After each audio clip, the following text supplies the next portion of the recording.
bukid. Nakausunod, nakaguyog sa bukid. Siningdam ko siguro, no? Hallelujah. But Jesus is talking about impossibilities to be made possible. Tanan nga imposible, mahimong posible. Amen? Imposible nga ang bukid imong uyugon.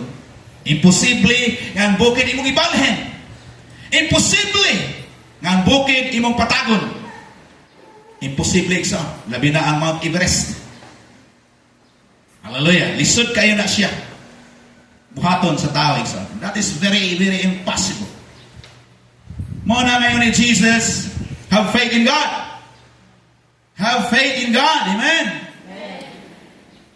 First, in order to have the impossible become possible, is have faith in God. Ang tanan ay posible, mahimong posible, kung dunay pagto sa Dios. Amen. Mark 9:23. Ingon ni Jesus sa Mark 9 verse 23, and Jesus said to him, if you can believe, all things are possible to him who believe. If you can believe, all things are possible to him who believe. Amen? Praise God. So, imposible nga mga butang, mahimong posible, basta dunay pagtuo sa Dios. Amen? Siguro, makayon ka lang, daghan kayo mga imposible, pastor. Estudyante ka, imposible, pastor, makapasar ko. Or imposible, pastor, summa cum laude ko. Or mo take a board exam, imposible kayo nga makapasar ko sa board exam. But Jesus will give you faith so that you can pass the board exam. Amen? Amen. Nga na maabot nga mo take sa board exam. So faith in God. Hallelujah. Now, mountains, Jesus referred to the impossible things. The impossible things. Morning, actually, ang story ani may tungod sa usa ka fig tree nga nalaos o nalaya gikan sa iyang ugat paingon sa iyang pinaka udlot na dahon. Nalaya igsoon sa dihang gi-curse ni Jesus. Kaya sa dihang gitanaw si Jesus nga wala siya makaon dito, igutom si Jesus. Kay si Jesus tao pa manggod ato, no? He is a human body. So sa diyang itanaw siya sa fig tree, paglitli niya dito, gyoy, bisag usa na lang kabunga. O sa diha nga wala siya nakitang bunga, niingon siya sa usa ka kahoy nga fig tree, niingon siya nga sukad karon, wala na'y makakaon diha sa imong bunga. O diha nalaya ang mao nga kahoy nga fig tree. Ug muna nga niingon si Pedro, Lord, ang kahoy bitaw Ginoo nga imong gitunglong, nalaya gyud gikan sa iyang gamot o ugat, taingon nga to sa iyang pinaka-udlot. Muna ingon si Jesus nga, Pedro, kinahanglan magbaton ka ug pagtuo diya sa Dios. Have faith in God. Dunay pagtuo diya sa Dios. Amen? Hallelujah. Now faith, para kanato mga Kristohanon, ang pagtuo kini nagasumikad sa pagpaminaw sa pulong sa Dios. So kinatarongon ito paminaw ikson, amen? Tarongon ito paminaw ang pulong sa Dios. Kaya kung di mo matarong paminaw ang pulong sa Dios, ang imong pagtuo magkasalimuang. No?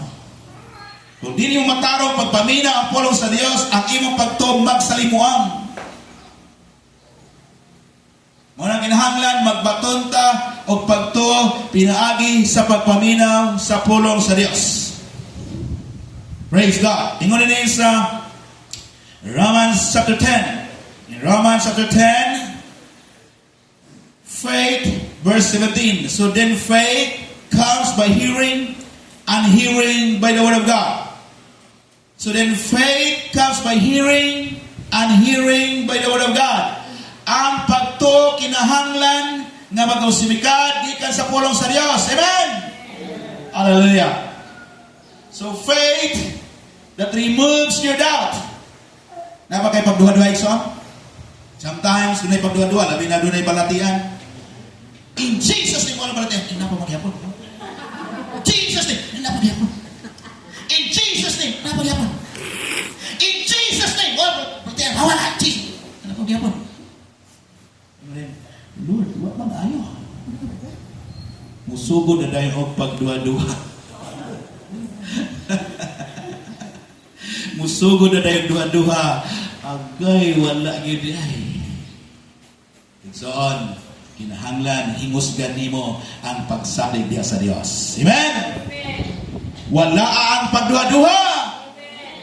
Wala ang pagduwa-duwa diha sa pulong sa Ginoo. Kaya naman, gibayran ni Jesus sa cross sa Kalbaryo ang atong kayuhan, tanang balatian, wala na ikahong sa imong lawas, kaya gibayran ni Jesus. Amen? It's God.